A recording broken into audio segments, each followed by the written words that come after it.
Good morning. పిల్లలందరికీ exams అయిపోయాయి నిన్నటితో. మా బెర్రీ చూడండి ఎంత ఖుషి, ఒక స్టెప్ అయినా ఇంట్లోకి రావడమే డాన్స్ చేసుకుంటూ వచ్చాడు. వీడికి ఎగ్జామ్స్ అయిపోయాయి, ఖుషిగా ఉన్నాడు అంటే ఒక లెక్క. వీడికన్నా హ్యాపీగా ఉండే పర్సన్ ఇంకొకటి ఉంటాడు. ఎవరు తెలుసా? ఇదిగో, ఆల్వేస్ హ్యాపీ. పిల్లలకి స్కూల్ లేకపోతే, ఎగ్జామ్స్ లేకపోతే వాళ్ళకన్నా ఎక్కువ ఆడుకోవడానికి ఫుల్ ఖుషి కదా. క్రికెట్ ఆడుకోవచ్చు. 3 బాల్ కొన్నారు, ఒకటన్నా పోగొట్టాలా వద్దా? పోగొట్టడం కాదు, వాళ్ళ ఇంట్లో వీళ్ళింట్లో వేస్తాడు. ఆ తిట్లన్నీ నాకు వస్తాయి. చిన్న పిల్లల కన్నా ఎక్కువ ఆడతాడు. మన జాంకాయలు ఎవరు చోరీకి అరే? కొంచెం హైట్ ఎక్కువ ఉన్నావు కదరా, అందుకే అడిగాను అన్నమాట.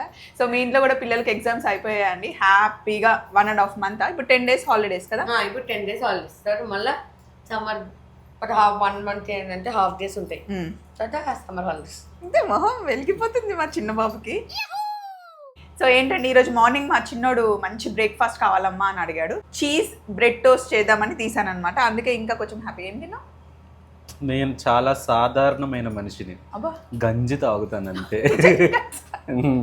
అమ్మ నాన్న వచ్చారా?